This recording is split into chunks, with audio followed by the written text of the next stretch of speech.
enfin, Hiroshi Watari peut se vanter d'avoir interprété le rôle de Charivan diffusé pour la première fois en France sous le nom de XOR 2. Il faut dire que la série fait directement suite à XOR.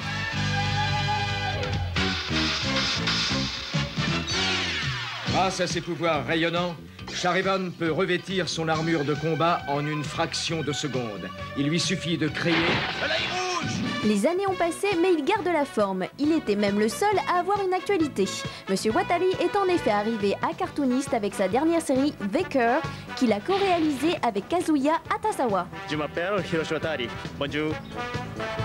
子供の頃からウルトラマンとかあとは仮面ライダーそういうのを見てましてやっぱり憧れてて、その後キーハンターっていう、スパイアクションもの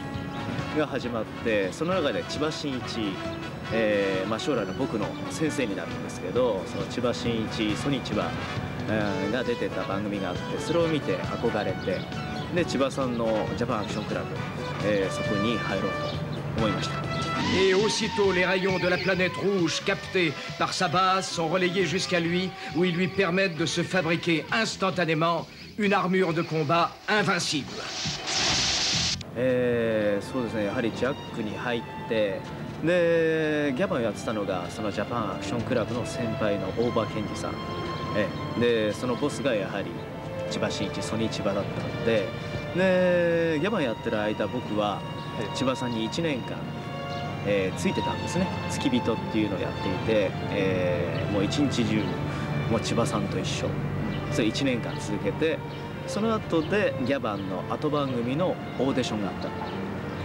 たそれを受けて受かってそれでシャリバンになりました。 Chose plutôt rare dans le milieu, Hiroshi Watari a tenu des rôles à visage découvert dans un grand nombre de séries. Par exemple, vous l'avez sûrement déjà reconnu dans le rôle de Spillvan, une série au générique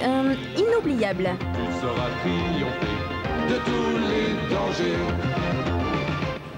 C'estですね、ジャックに入ってからサンバルカンと、ゴーグル5それが終わってからギャバン、シャリバン、その後にジャスピオン、スピルバン、メタルダンって7年間ずっと出てますから、かなりなんか、特別な思いで使ってくれたのじゃないかなと思いますけど、俳優としても、やってきたんだけれども今度は作る側っていうか全体を取り締まるっていうか取り仕切る立場で、ものを作ってみたいなということでやはり映像を全て手中に収めるっていうか握ってるのは監督なんでディレクターなんで、そちらの方も魅力感じてたんでいつかやりたいなと思ってるから、で今回このベッカーの話もらった時に監督は誰がやるのっていう今聞いたんだけどその時にその畑澤さんが僕がやりますって言ったの。あなたがやるんだったら僕にもやらせてくんない？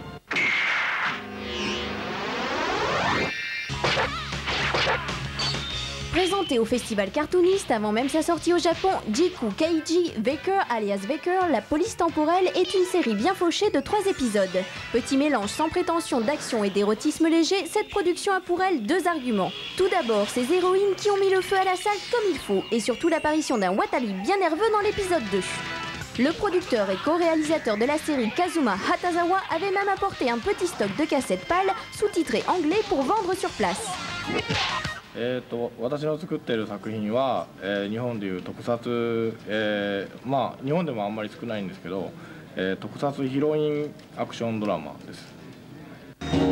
Pour l'occasion, la jeune et jolie Megumi Amano, personnage principal du premier épisode, est venue en personne mettre le feu avec ses chansons tirées de la série. C'était du jamais vu à cartooniste et que l'on ait apprécié le film ou non, il faut reconnaître que ça mettait de l'ambiance. Ouais,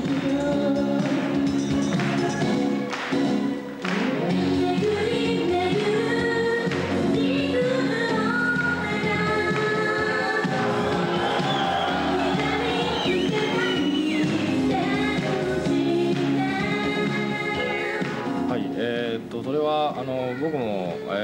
ピエールとお友達になって、いろいろ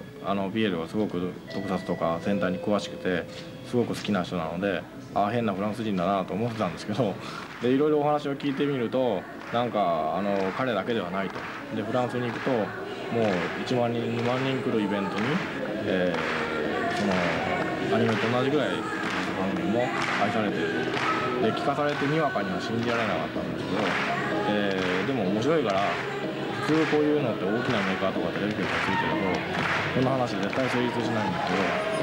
この作品はこういう、インディペンドな規模でやってる作品ですから、こういう変わったプロモーションがあっても面白いんじゃないかなと。もしフランスの人たちにそれだけ日本の特撮を、より一生懸命研究して面白がってくれてる人たちに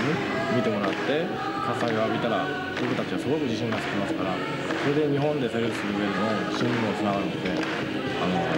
今回は本当にピエールに無理をお願いして、無理やりついてきました。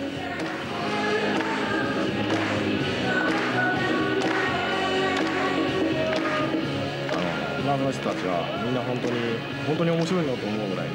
盛り上がってくれるので、とても気持ちがいいですね。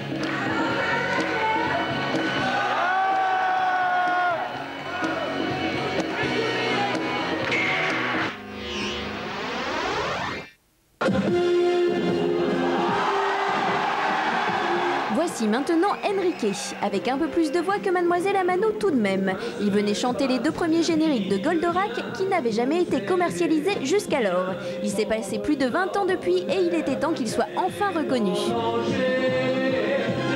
En fait, j'avais pas tiré un trait parce que Goldorak est dans tous les esprits, est encore dans toutes les mémoires et c'est la star. Mais quand ils m'ont proposé de sortir cet inédit qui n'avait jamais vu le jour en fait, si ce n'est dans le feuilleton, parce qu'il était toujours programmé à la télé, j'ai été emballé tout de suite parce que pour moi aussi c'est quelque chose d'extraordinaire. C'est le nouveau label Logarithme qui s'est occupé de réaliser le cover de ces titres inoubliables. Visiblement, ils n'ont pas l'intention de s'arrêter là et il faudra suivre de près leur sortie.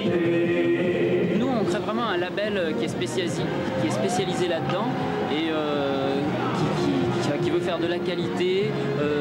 un livret qui accompagne le produit, avec quelque chose qui entoure la sortie du CD. Je pense que ce n'était pas forcément le cas jusqu'à présent. Et puis le petit plus, c'est qu'on essaie de chercher des versions de meilleure qualité que celles qui sont sorties, des chansons qui n'étaient pas sorties. Par exemple, c'est vrai qu'on a sorti la Ulysse 31, des génériques comme ça, mais nous on a retrouvé tous les génériques d'Ulysse 31. Et on a retrouvé Enrique et on a sorti ces chansons. Là, c'est tout neuf, c'est tout nouveau.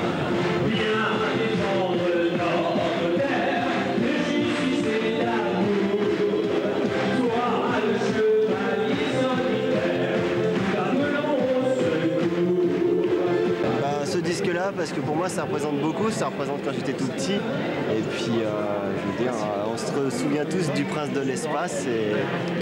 pour nous c'est symbolique, c'est